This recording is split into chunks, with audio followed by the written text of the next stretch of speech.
Finish off the blackberries. Blackberries and blueberries are like my guilty pleasure, except for they're good for you, so anyway.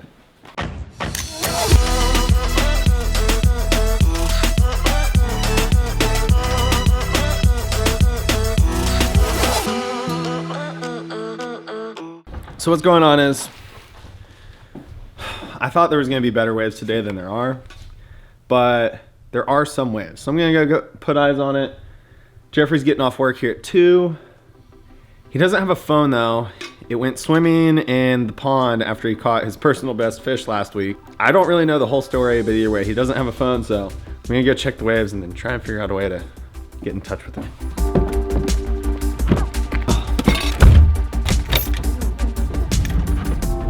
I love winter weather and the waves it brings. Man, it's just, I'm ready for spring. Oh, you spend so much time in like a given month or given 2 months, however, depending on the season, just surfing and scoring and surfing and scoring and surfing and scoring. Once it dies out, you kind of just want to do something else. It's just surfed out, and that's all right. When you do something you love so much, you also have to have another outlet or hobby or whatever you want to call it. Since I'm not thinking today's gonna be that great, that's how I'm feeling. I'd rather it just be nice out, not 43 degrees and blowing 20. Knowing this sandbar, I can look at the wave shape right now and get a idea of what it would be like at low, and I think that it wouldn't be terrible. Kill some time. Let that tide go out. It can get pretty fun, actually. Official game plan. Jeffrey is gonna head this way here shortly. I'm gonna run and grab some food. I've been watching the waves, played a couple games of Fortnite. I died. Oh man. It's gotten so much bigger and better, and it's still not like epic or anything, but the waves look fun. It's like chest to head high, kind of lined up. There's a few pretty heavy waves coming in.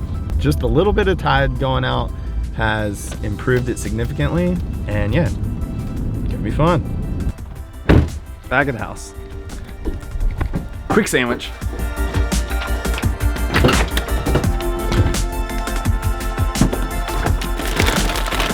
Party cheese, maple turkey.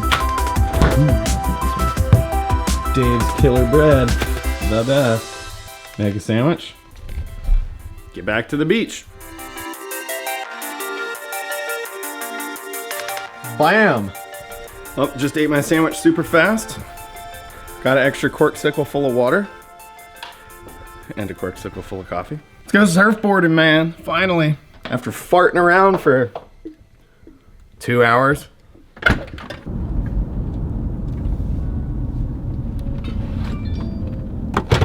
And we're back. Hey-o! Hey-o! All right, that's looking fun now.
That session was terrible.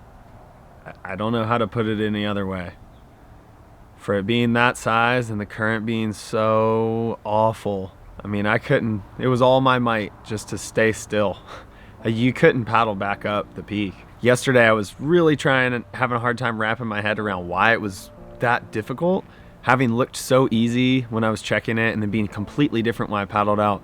And then when I looked at the buoys, I realized it went from like 5 to 6 feet at like 8-9 seconds to all of a sudden within an hour, pretty much on the hour that I paddled out, it went 7.5 at 13. So there was just so much swell surging in that I guess there was just a ton of water moving, and it now makes more sense why yesterday's session was so awful. But last night I just came in defeated and so frustrated. Like, I don't normally get really frustrated. Like, I get bummed out if I miss out on opportunities, but yesterday was just frustrating for it to be that size. And it should have just been like a fun, like, yeah, go out, catch some waves. If it's bad, whatever, you just have a good time, to like it being so much work for so little reward. Those are the sessions that no one ever sees. The sessions that don't pan out. The sessions where, I mean, yesterday I surfed 2.5 hours and the highlight was a cutback. I mean, there was times last year where Jeffrey and I shot and I put in like 8-9 hours and didn't get anything. And that happens. Dude, if you can get past those rips, I feel like it's even worse rips now than when we were surfing earlier. That's like the other side of pro surfing. I like to put in the extra effort. I always look at it like, if I can get one clip, if I can get one barrel, or do one air, or whatever, it'll be worth it. And so I'll just go and go and go until I'm like physically dead and like can't move because I'm so sore. And so the sessions when I finish up and I don't have anything to show for it, it's hard. It's not fun. That's the side of surfing that social media and surf websites and just surfers in general typically don't show. And rightfully so. Like, nobody wants to watch that all the time. For every crazy air you've seen someone do, they've done 1,000 that they fell on. For every epic session someone's had, they've had 20 or more that were terrible. That's part of it. And the way that I've always put out content, and like pretty much everyone else, is you just show your best stuff. I mean, I do my fail Fridays, but even in the case of yesterday, you know, it doesn't really properly wrap up how difficult and frustrating those sessions can be. Show a couple wipeouts, everyone laughs, like cool. But for me, and this being my job and looking at that as like, okay, I'm paying Jeffrey to shoot, I'm spending money on this session, I want to get something out of it. And then to not get anything out of it, you're just like, well, that sucked. I'm not gonna, you know, every time I have a session like that, I'm not gonna make a whole video about it, but I kind of wanted to take this opportunity to like enlighten everyone on that, because I feel like it's something that isn't really talked about or understood in the surf world. Yeah, I mean, I'm not like dwelling on it or trying to bum you guys out or be like, oh, this is like so hard, because like whatever, I went surfing, it wasn't a good session, big deal. But there is a lot more work and a lot more effort and a lot more, you know, kind of mind games that go into like putting together sessions to try and put out an edit, like a banger edit. I'm not one that can look at waves and be like, whatever, I'll wait till next time. Like, I'm like, all right, there's surf, let's make something happen, let's do it. You never know, you could do like a crazy air. Like, I got that one right air section. If I would have pulled it, or if I would have had another one and could have pulled a big air, like I would have been frothing and it would totally flip the session around. So you just never know.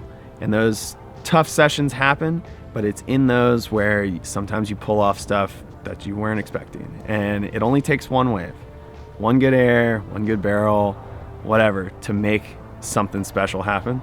It's fun, but it is work sometimes. And yesterday was one of those days. Moving on, no big deal. Frustrating at the time, but you know, plenty more to look forward to. But yeah, I appreciate you guys tuning in. Thanks for listening to my little rant about that session and like the work side of surfing. And yeah, I mean, I'm not gonna bore you anymore. You guys know what to do. If you haven't already, be sure to subscribe, and I'll see you guys next time.